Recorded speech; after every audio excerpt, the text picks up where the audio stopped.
Good evening and welcome to tonight's show from DJNTV, Disc Jockey News TV.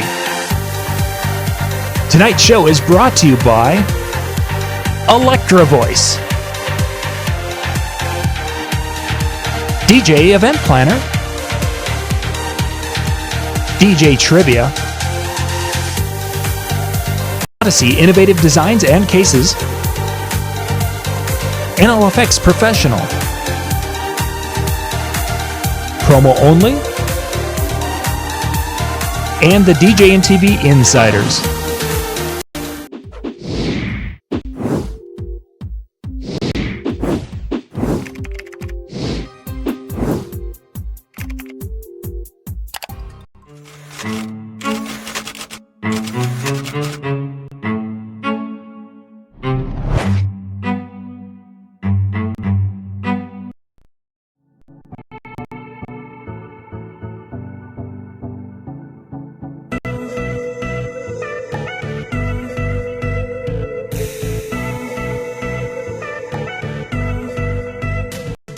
Hey, good evening and welcome to DJNTV. Tonight is a big night. We've got a lot of stuff coming at you guys tonight. We're going to be talking business. We're going to be talking recaps. We're going to be talking looking forward and just so much. And we're going to start off right here with Mike Lenstra from the Disc Jockey News. Good evening, Mike. Hey, John. How are we doing today? Doing well. Doing very, very well. Mike, we should have had this show probably about 2 weeks ago, but things have just been totally chaotic since we came back. So tonight, let's kind of talk about your experience down at the DJ&TV show. You got to go and check out Photo Booth Expo for the first time, and there's a lot of folks out there who have not gotten a chance to check out either event, but let's kind of give them your perspective. What did you see? What did you think? It was great. It was crazy. I went to get my pass, I think, probably 3 different times, and the line was, down the hall and around the corner type thing. And I kept going, okay, I'll come back a little bit later. And I go back, and it was just as long, if not longer. It was, and I've probably been to maybe 20 to 25 of these shows, and I can never remember that long of a line to just to get the passes. Yeah, and they had more than one aisle serving at the same time, or at the time. So it wasn't like it was just a single service. Tons of people. Now, have you ever been to Photo Booth Expo? I don't think you have. This is my first time being with the Photo Booth Expo. Yeah. So a lot of this is going out to some of our Photo Booth viewers out there. For those who have never been there before, what were you kind of expecting beforehand, and then let's kind of compare that and contrast that to what it was. Okay. Again, I've never been to anything that related to the photo booth. I've been to a couple, DJ shows that have had some photo booth software and such in there. But I guess my first surprise again was just seeing the amount of people there for the photo booth. And I actually had a couple local vendors in my area here that actually were on the plane with me when we went out to Vegas. And nice. They went precisely for the photo booth. And of course, they were filling me in on just the different software programs, the different types of photo booths that they were coming across. And I guess not being really associated with that part of the business, I was kind of surprised to see just how much was out there for them. So they were giving you the little details. You don't have a photo booth. You haven't done that before. After going down there and checking it out, is that something that has now come onto your radar, or is it something that at this point in time in your career it's not of interest? I don't think so. I mean, I love what I do, and so I just think I want to stay with playing the music, with doing what I think I do best. I know in our area we have several different photo booth vendors. I recommend many of them. I think they do a great job. But as far as my own business, that's probably something that I'm not looking to entertain into adding into the business at all in the near future. Sure. And when you have some people that you work with, that's to a point. Let them have the investment. Let them have the costs. Let them have that, and it makes a lot of sense. To go that way. Unfortunately, sometimes as small business people, we like, I can do that. I can bake brownies for the after party. Yes. All of a sudden it's like, Exactly. Yes. But again, just like any of the shows, just being able to network. I mean, of course, this was the first time that I've ever done a presentation at a show, Yes. and that was a completely different experience. And just being able to talk with people in the chill room afterwards and get some feedback and talk some different perspectives. I think that's where the real education comes in some of these shows. Not to say that, I mean, the seminars weren't, but if you're going to a show and you're just popping into the seminars and then heading back out to, I don't know, go to your room to go get lunch or something like that, you're really missing a lot of opportunities to learn just by talking with some of the other, attendees there. Mm-hmm. And I think that's we all talk about that. But even as someone who is putting a show together, and I was running crazy left and right and what have you, and I was in line to get coffee one morning, and there was another gentleman in the line who was talking, and he shared this little tip of something he does completely unrelated to the DJ or photo booth industry, but he was talking about something else, and he shared this idea, and it's like, that little idea of what he just said and how he said that could be put into the prospect of sales so incredibly well. And I basically went, and once he left, I took notes on my phone, wrote down what we talked about. In the hallway, in a coffee shop line of all places, you get a gem. Mm-hmm. And as much as we love our virtual things like we're doing tonight, you just can't get that, and you can't do those things unless you're at a show. So it's always one of those things that we talk about, and people are like, "Oh, you guys are just saying that." And then again, the person who's running crazy. I was back and forth so much, I don't even know where I was half the time, it seemed. Sure. And yet you still have that experience where you're like, "Oh, that one tip." Well, I know I had a chance to talk with someone, and I got his card here somewhere, but we talked. I don't know how we got onto the subject of that transition time. Mm-hmm. I know what it was. It was, I mean, sometimes we've had those in our industry complain, well, it's after dinner and we're ready to kick off the party with some dancing, but the photographers steal the bride and groom and they take them outside. And I can really understand that. I mean, yes. A lot of times it's the golden hour. I mean, the sun is setting. That is the perfect time for the photographers to get those pictures. I don't have a problem with that. Mm-hmm. But so as we talked about that, we kind of talked about, we call it that transition period. It's after dinner, but it's before we really kick into the dance. How do we keep the energy level up in the room? And this DJ was telling me that he does magic.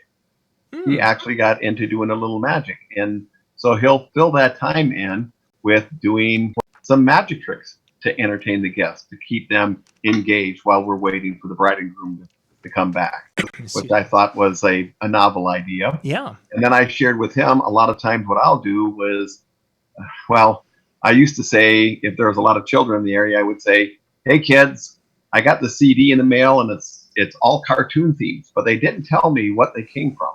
Well, now of course I have to tell them that I just got a download because kids today don't know what a CD is. Yeah. But I'll tell them that. I'll tell them, I got this download of it's music from cartoons, but they didn't tell me what cartoon it came from. I tell you what, if I play a little bit, can you tell me? And of course, all the kids gather around and we'll play a little something from Frozen or Trolls or whatever's been most current here lately. And of course, the kids will jump in and it's kind of like a name that tune. Well, then we'll step back a little bit and we might play Scooby-Doo or something from a an era gone by. Well, now we've got moms and dads kind of playing along too. Mm-hmm. And again, it's just kind of that filler time. But again, that's just something I picked up in a hallway. Exactly. You probably beneficial. Yeah, the concept of the doing that little TV theme show thing was something 20 some years ago, back before CDs were there. Yes. There's this guy in Minnesota who's running around in his jammies, Chopper. Yeah. That's what he did. Just talked to Actually, he was part of my presentation. I talked to DJ Chopper before I came out to Vegas. Yes. Yeah, and he was one of the first guys who was doing that. And when we saw that the first time, it's like, that's so simple and yet so effective. Yes. just Mhm. an incredible thing. So, yeah, we've got folks joining in, jumping in. Some of you are going to find YouTube because they have depreciated their bandwidth and their video quality. I don't know if it's going to be afterwards, if it's going to be bad, or if it's just going to be bad now for the next couple of days. But they took it down to where I think the best you're going to get is about a 480 signal. So I apologize if you can't see us that well. We're really not that pretty anyway, so it's not a big deal. Sorry, Mike. I got a face for radio. I know. Yes. I just got to say, Yeah. you and I we're not the pretty ones in the crowd anymore. We No. might have been it one day, but not today. So anyway, if you're seeing it and it looks fuzzy, there's a lot of things that YouTube's trying to do to save bandwidth out there. So I apologize for video quality, and hopefully the audio is still in sync with us tonight. So at the show, we had all these different things going on. Did you get a chance to go and sit down and have lunch with anyone at the show, or maybe dinner, where you were able to really have a conversation more in depth?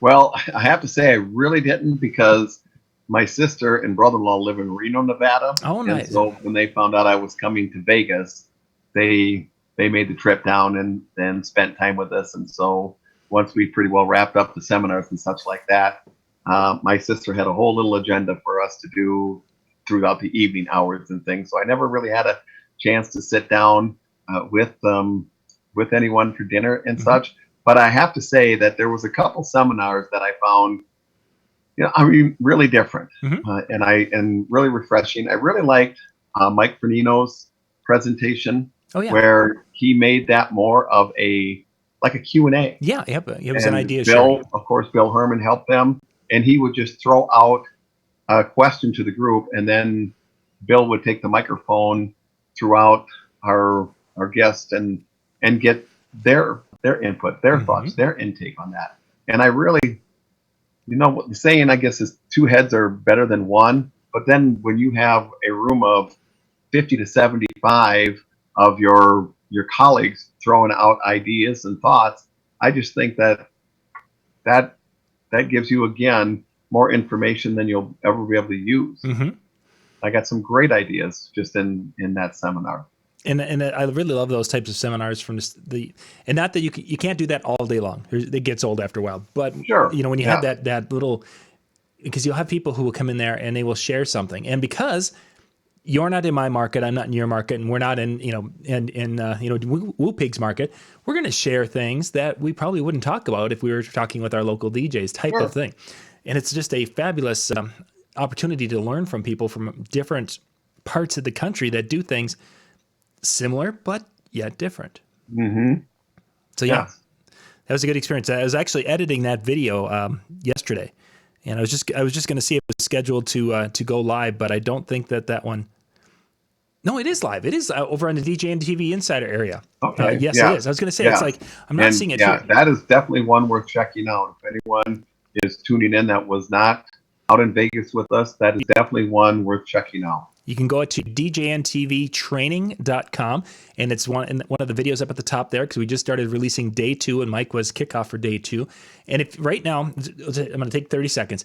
We have actually, our DJ&TV insiders have decided to open up the membership area for the next couple of months, so everyone can participate and be part of that educational training video, those videos that were only for members. They're all going to be free, available to you. The availability will be there, and it will be free. There we go. But you need to go out to djntv.com/help. That's the special link.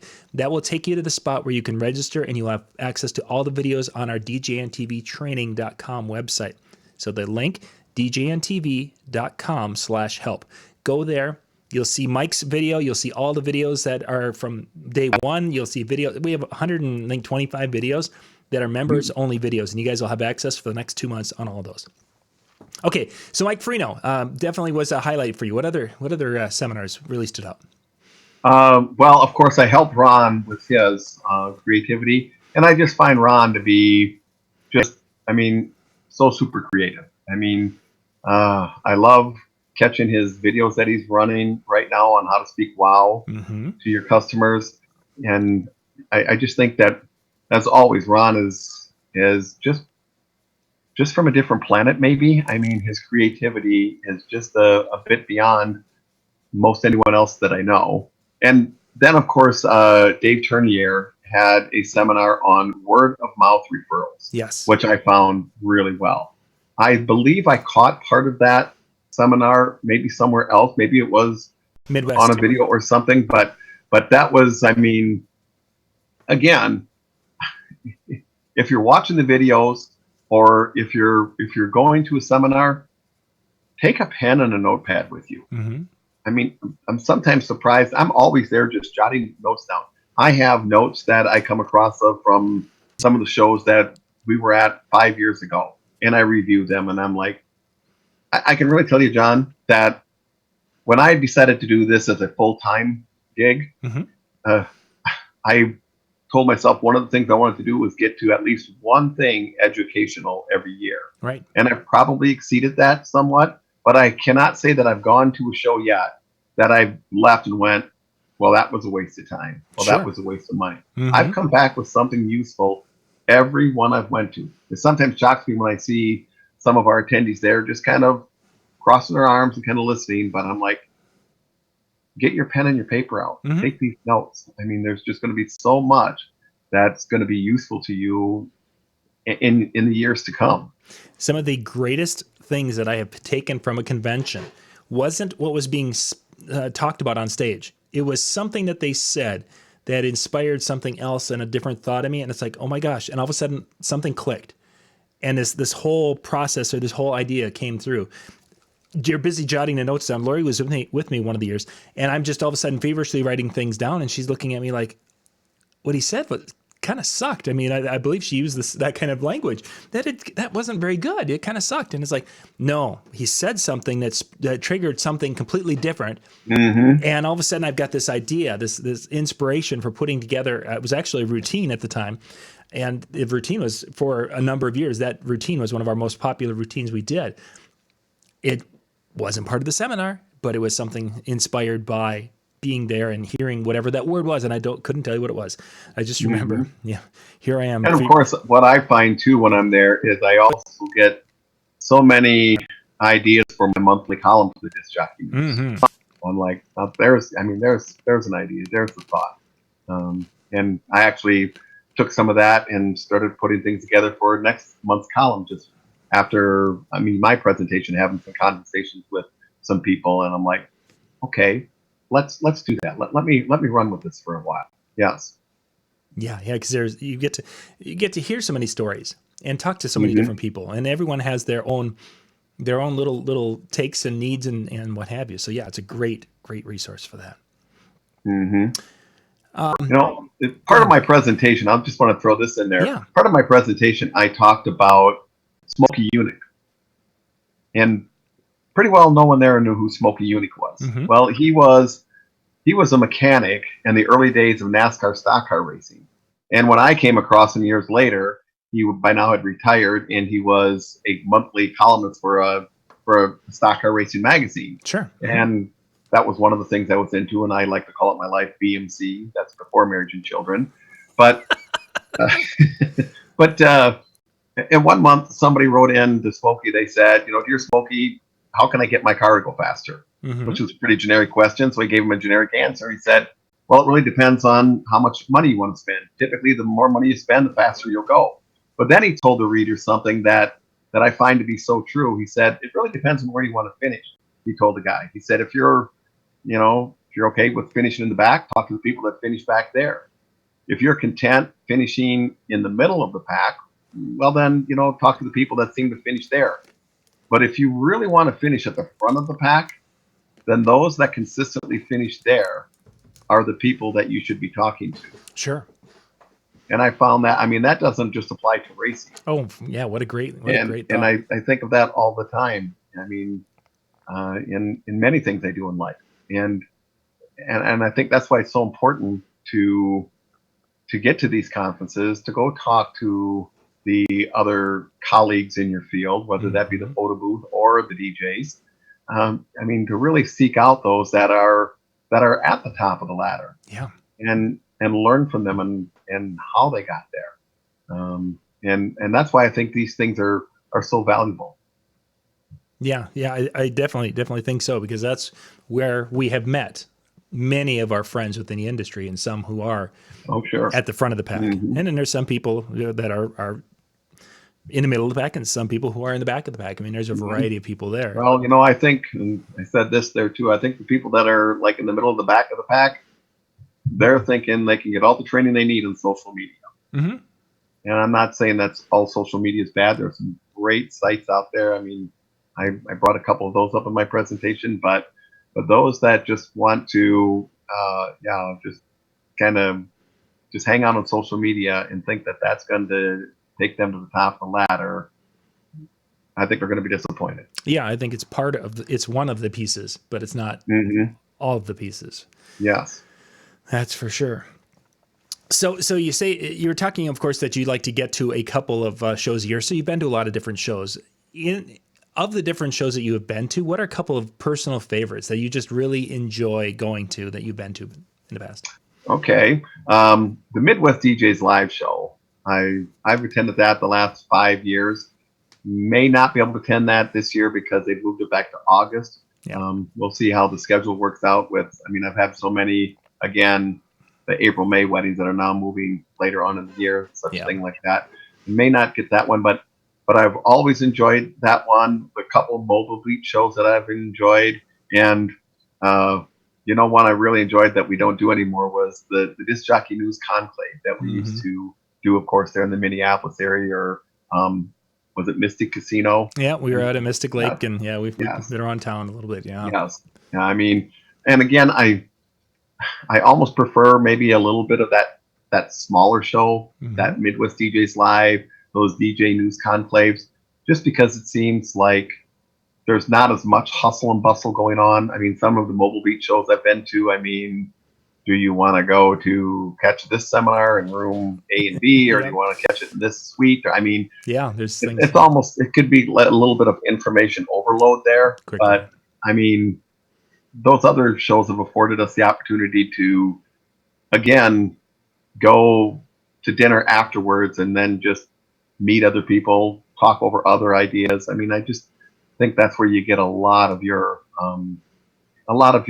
information, a lot of your feedback on, am I on the right track, or here's something I should be looking at. I mean, what's new in the business that I've got to keep up on. Yeah. Yeah, we've had a lot of fun with those shows up here in Minneapolis over the years, and a lot of great memories. I mean, I don't know if I've ever been to another show where our evening meal was up in a suite with was it Jimmy John's subs and imported beer. That's what they brought. So I remember the one year you tried to do we were all up, I think, one of the suites, and you tried to do a live show from there. Well, trying to do a live show with a bunch of DJs that have been drinking for a while was probably not a good idea. Yeah, that's where we learned the whole concept of mic pickup patterns. We've had some fun with those. So, hey, Mike, we got to wrap things up. Thank you much for being on tonight. Appreciate that. It was a good time out in Vegas, and great to see you there. And looking forward to doing more things like that here in the future. Well, I'm hoping to get back next year. Yeah, it should be good. We're looking forward to that. So, hey, gang, we'll be back. Matt Campbell's up with me here in about 5 minutes, and we're going to be talking about places and resources to find wedding music and to keep you up to date on all those new songs that are hitting and trending. So we'll be back in 5. Mike, thanks again for being with me tonight. Thanks for having me, John.